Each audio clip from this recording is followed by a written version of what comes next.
warahmatullahi wabarakatuh. Perkenalkan, nama saya Retno Graha Putri Indayani dari Akuntansi KP1 2018. NIM saya 186 2014. Di sini saya akan menjelaskan tentang penyusunan anggaran dan cara menganalisis laporan keuangan. Pertama, saya akan menjelaskan tentang penyusunan anggaran. Apa itu penyusunan anggaran? Penyusunan anggaran merupakan proses pengoperasional rencana dalam bentuk pengkuantifikasian, biasanya dalam unit moneter untuk kurun waktu tertentu. Hasil dari penyusunan anggaran adalah anggaran. Yang dimaksud dengan anggaran adalah rencana kerja yang disusun secara tertulis, kuantitatif, formal, dan sistematis mengenai perkiraan kegiatan, penerimaan dan pengeluaran yang dinyatakan dalam unit satuan moneter atau uang dan berlaku untuk jangka waktu tertentu dalam menjalankan operasional sehari-hari. Proses dalam menyusun anggaran pada dasarnya merupakan suatu proses negosiasi antara manajer pusat pertanggungjawaban dan atasannya. Hasil akhir proses negosiasi adalah persetujuan tentang perkiraan biaya yang akan terjadi selama 1 tahun atau untuk pusat biaya, atau anggaran laba atau ROI yang disyaratkan untuk pusat laba atau pusat investasi. Selain itu, anggaran memiliki 2 peran penting di dalam sebuah organisasi, yaitu pertama berperan sebagai alat perencanaan dan kedua berperan sebagai alat pengendalian. Sebagai sebuah rencana tindakan, anggaran dapat digunakan sebagai alat untuk mengendalikan kegiatan organisasi atau unit organisasi dengan cara membandingkan hasil yang sesungguhnya yang dicapai dengan rencana yang telah ditetapkan. Anggaran memiliki ciri-ciri sebagai berikut. Pertama, anggaran mengestimasi tingkat laba potensial dari suatu unit usaha. Yang kedua, anggaran dinyatakan dalam setahun keuangan, walaupun suatu keuangan tersebut dibantu dengan data non-keuangan, misal jumlah unit yang dijual atau diproduksi. Yang ketiga, anggaran umumnya meliputi periode 1 tahun. Dalam bisnis-bisnis yang sangat dipengaruhi oleh faktor-faktor musiman, mungkin ada 2 anggaran per tahun. Misalnya, perusahaan biasanya memiliki anggaran musim gugur dan musim semi. Yang keempat, merupakan komitmen manajemen. Manajer setuju untuk menerima tanggung jawab atas pencapaian tujuan-tujuan anggaran. Yang kelima, usulan anggaran ditinjau dan disetujui oleh penjabat yang lebih tinggi wewenangnya dari pembuatan anggaran. Dan yang terakhir, setelah disetujui, anggaran hanya dapat diubah dalam kondisi-kondisi tertentu secara berkala. Kinerja keuangan aktual dibandingkan dengan anggaran dan varians dianalisis serta dijelaskan. Adapun tujuan menyusun anggaran. Yang pertama, untuk menyatakan harapan atau sasaran perusahaan secara jelas dan formal sehingga bisa menghindari kerancauan dan memberikan arah terhadap apa yang hendak dicapai manajemen. Yang kedua, untuk mengkomunikasikan harapan manajemen kepada pihak-pihak terkait sehingga anggaran dimengerti, didukung, dan dilaksanakan. Yang ketiga, untuk menyediakan rencana terinci mengenai aktivitas dengan maksud mengurangi ketidakpastian dan memberikan pengarahan yang jelas bagi individu dan kelompok dalam upaya mencapai tujuan perusahaan.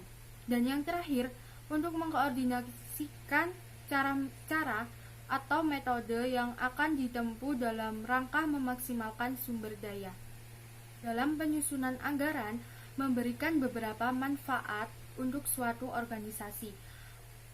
Anggaran mendorong para manajer untuk mengembangkan arah organisasi secara menyeluruh, mengantisipasi masalah, dan mengembangkan kebijakan untuk masa depan.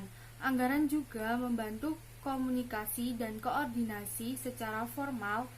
Anggaran mengkomunikasi rencana organisasi pada tiap karyawan.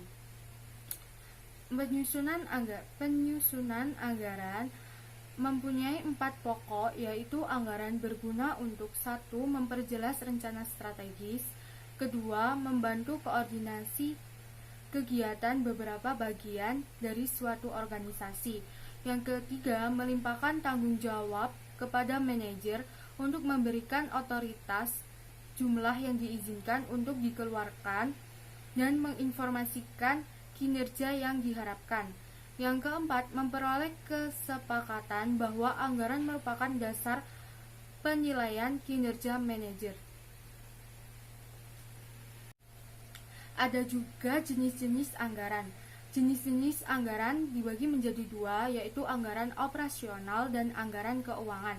Anggaran operasional adalah rencana kerja perusahaan yang mencakup semua kegiatan utama perusahaan dalam memperoleh pendapatan di dalam suatu periode tertentu. Di dalam anggaran operasional terdiri dari beberapa jenis, yaitu 1. Anggaran pendapatan. Anggaran pendapatan merupakan rencana yang dibuat perusahaan untuk memperoleh pendapatan pada kurun waktu tertentu.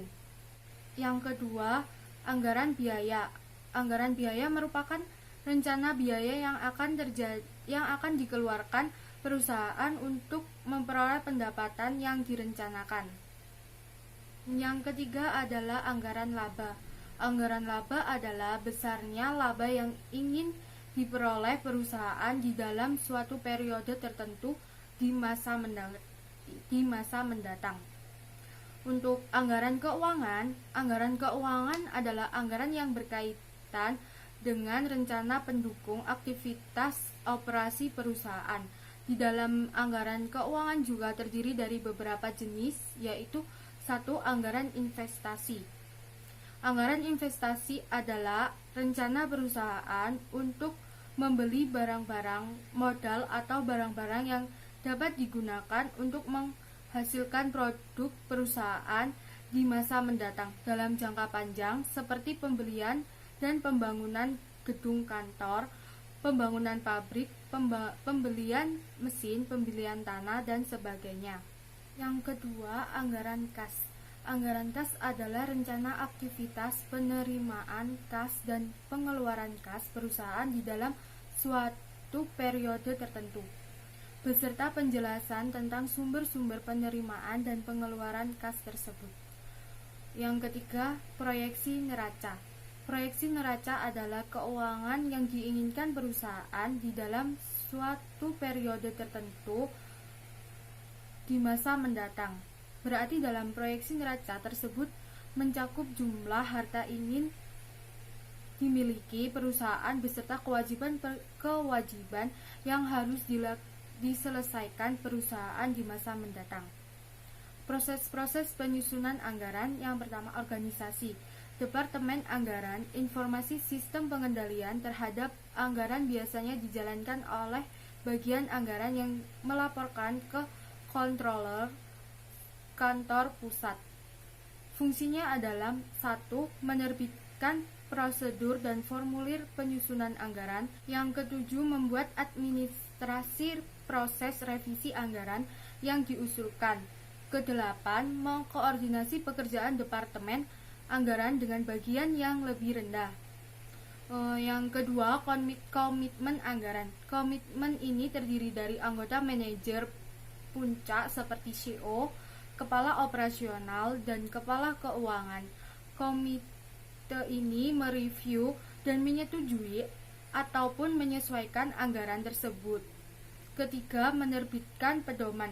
Pedoman ini secara implisit menyebutkan rencana strateginya dimodifikasikan sesuai perkembangan yang terjadi sejak disetujui, khususnya prestasi perusahaan hingga saat ini.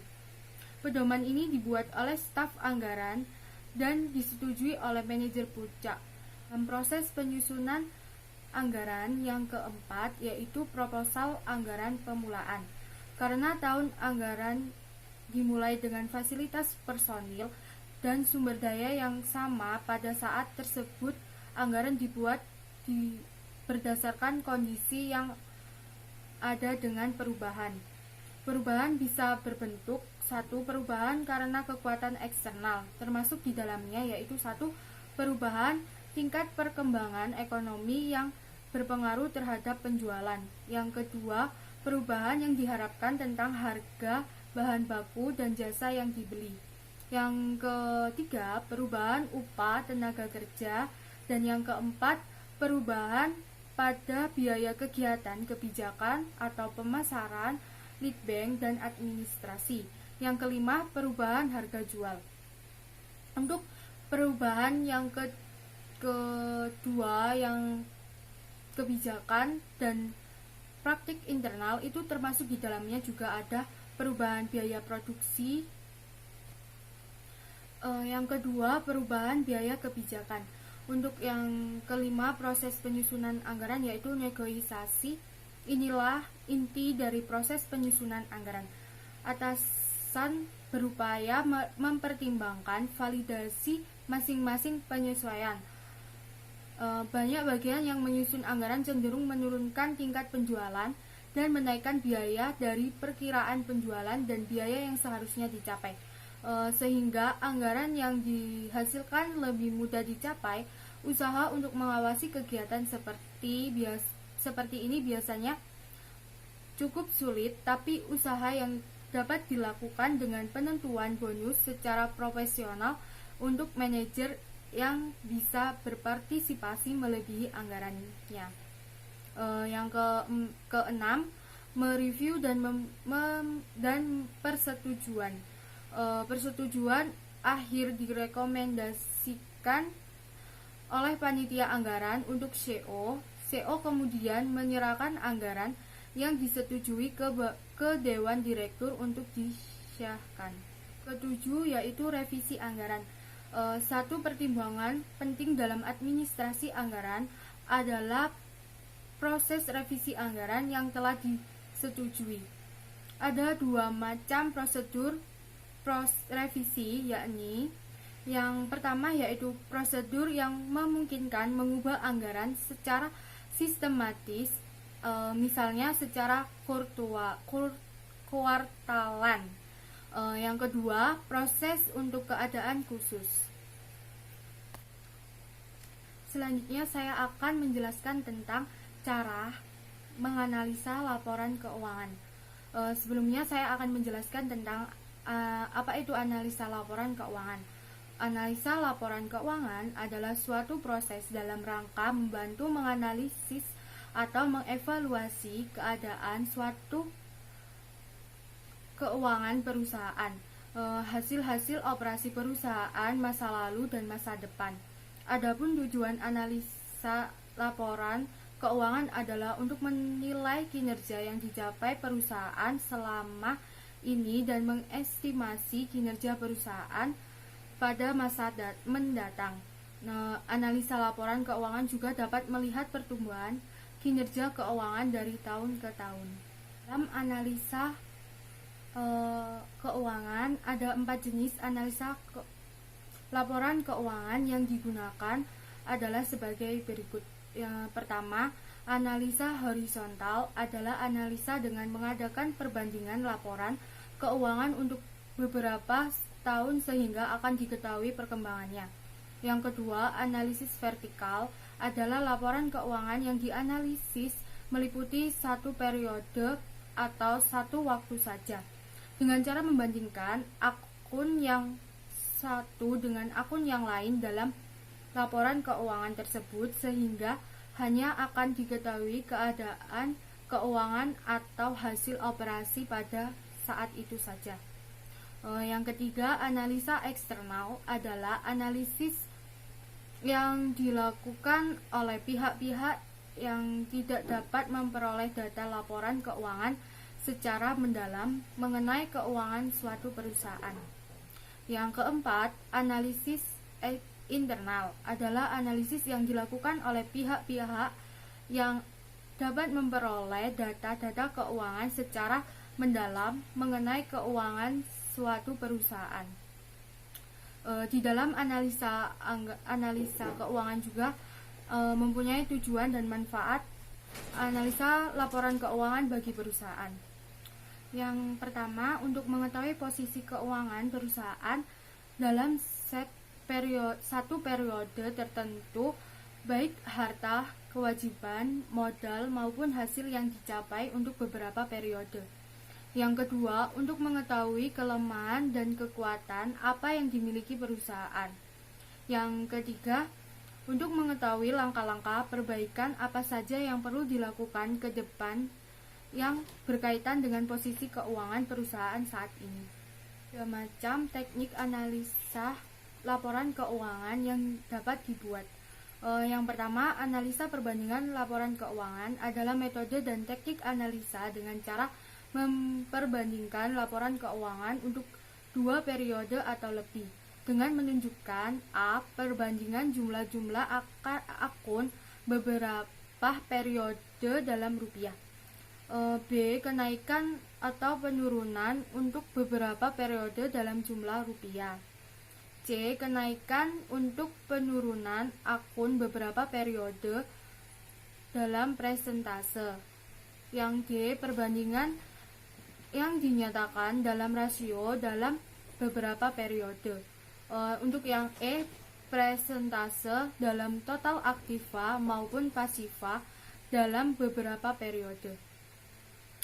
Untuk teknik yang kedua, yaitu analisis tren, adalah analisis yang menunjukkan kemajuan keuangan perusahaan yang dinyatakan dalam persentase. Analisis tren juga suatu metode atau teknik analisis untuk mengetahui kecenderungan keuangan perusahaan naik atau turun. Dengan demikian akan diketahui perubahan mana yang cukup penting untuk dianalisis lebih lanjut. Yang ketiga, analisis common size, disusun dengan menghitung tiap-tiap rekening dalam laporan laba rugi dan rencana menjadi proporsi dari total penjualan untuk laporan laba rugi atau dari total aktiva untuk neraca. Laporan keuangan dalam persentase per komponen atau common size statement menyatakan masing-masing posnya dalam satuan persen atau dasar total kelompoknya.